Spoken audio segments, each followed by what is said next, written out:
What you are about to witness is not entertainment. This is the unvarnished truth about the psychological war that has raged for centuries, a war against the female mind, a systematic campaign of control, manipulation, and breaking. We will expose the brutal machinery of patriarchy, from the iron masks of the Middle Ages to the psychological torture of the modern era. This is the hidden history of how men learn to silence women. The methods are disturbing.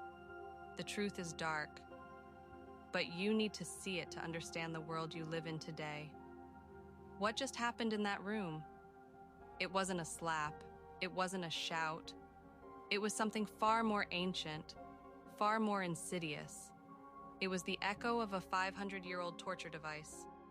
In the 1600s, a woman who spoke her mind, who challenged her husband, who was deemed a scold, did not get a sarcastic remark. She got an iron cage clamped to her head, a metal bit shoved in her mouth, designed to tear her tongue if she dared to speak. They called it the Scold's Bridle. But this is not a history lesson about a bizarre relic. This is the story of the most successful psychological war ever waged, a war against a woman's voice, a war that began with cold iron and evolved into the very words we use today. This is how men learn to break a woman's mind. Imagine the cold weight of iron on your skull, the rust-flavored bit pressing your tongue down, the lock clicking shut behind your head. You are now a prisoner in your own body. The Scold's Bridle, or the Brank's Bridle, was not a tool of execution. It was a tool of public humiliation and psychological destruction.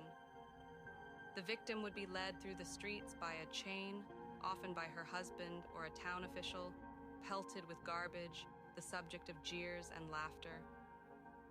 But why this specific, grotesque punishment? Why not just a fine or a stint in the stocks? Because her crime was not theft or violence. Her crime was speech, and the punishment had to fit the crime. It had to attack the very organ of her rebellion, her voice. This was a public service announcement carved in iron. This is what happens when a woman forgets her place. This is what happens when she challenges a man's reality. It was a message for every other woman watching, a lesson in the cost of having a mind of your own. The Scold's Bridle did not appear out of thin air. It was built on an intellectual foundation laid by the most revered thinkers in history. Aristotle, the father of logic, proclaimed that a woman was a deformed male.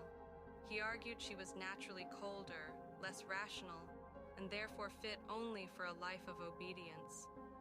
Centuries later, Thomas Aquinas, the towering theologian, synthesized this with Christian doctrine, teaching that woman was created to be man's helper and that her role was one of subservience by divine and natural law.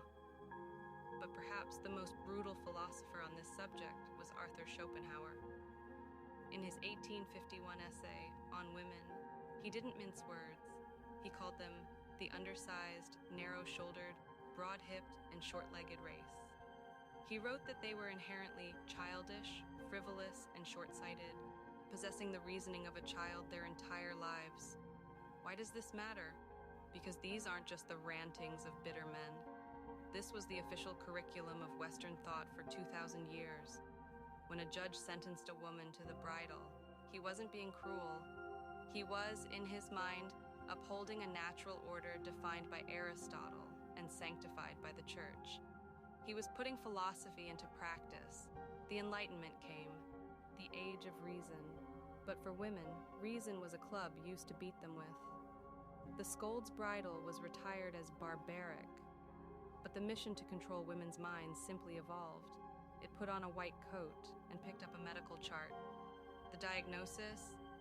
Hysteria, derived from the Greek word hystera, for womb. The theory was that a woman's uterus wandered through her body, causing chaos and madness. The symptoms? Anxiety, irritability, sexual desire, insomnia. In other words, the symptoms of being an intelligent, passionate human being trapped in a gilded cage. The treatment? The Rest Cure, popularized by Dr. Silas Weir Mitchell.